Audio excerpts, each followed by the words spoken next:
Ito problema ko. The farmers who feed us cannot feed themselves. Why are you taking your provision from your profit? Dapat ang farmer may sariling tanim para sa sarili niya. So I have this model. Dapat 1/10 of your land should be for you. Meaning, may manok, may baboy, may gulay, may prutas for you.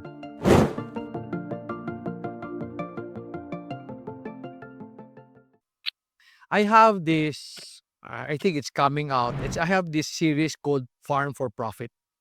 When people ask me about farming, ayaw kita turuan paano mag-farm. Kailangan kita turuan paano sa ipakita. Now, palay lang ba tanim mo? Ha? Palay lang, no? Yun ang problema. Let me explain. Ang farmers ng Pilipinas normally isang crop. Okay? In 1 year, 2 season. Ilang season kayo? Lagay na natin 3. 3, okay? Maganda panahon, pangit panahon, maganda panahon, so lugi yung isa. Siguradong lugi yun. And then it goes up and down. Ang problema ng farming, you get your provision from the profit. Tama? So kung walang profit, mapapautang ka. Now, ito problema ko. Why are you taking your provision from your profit? Dapat ang farmer may sariling tanim para sa sarili niya. So I have this model. Dapat 1/10 of your land is for yourself. Ilang hektarya ka? 3. So 3,000 square meter should be for you.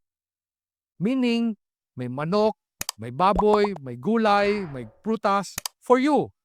Now, simplihan lang natin ha. Lahat ng pagkain mo nakukuha doon sa 3,000. Okay, wala kang bibilhin. I don't buy anything today. Pag pupunta ako sa grocery, I buy sabon.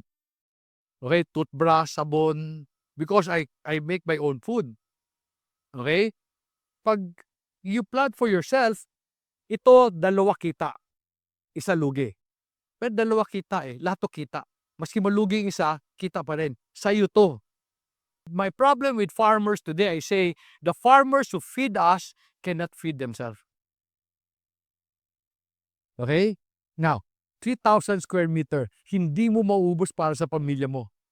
Meron kang gulay na mabibenta every week. Meron kang baboy, meron kang manok. Kasi ito pa problema ko sa farmer. May panahon busy, may panahon wala.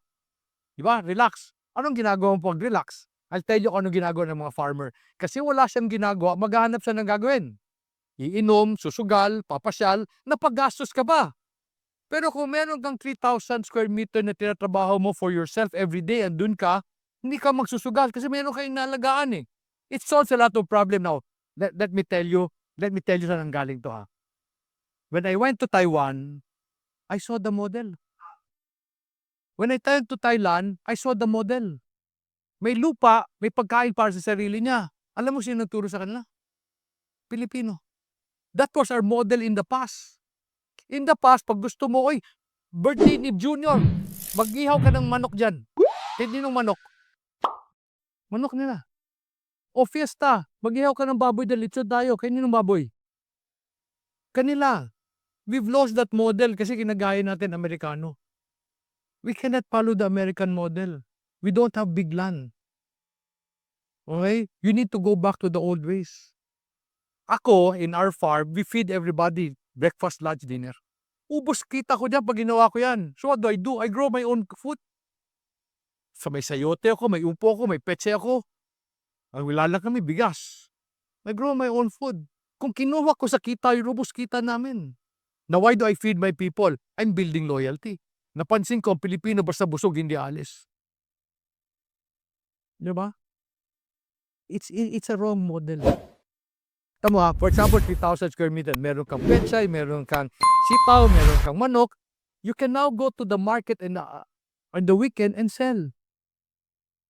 Di ba? So meron ka pang extra na kita.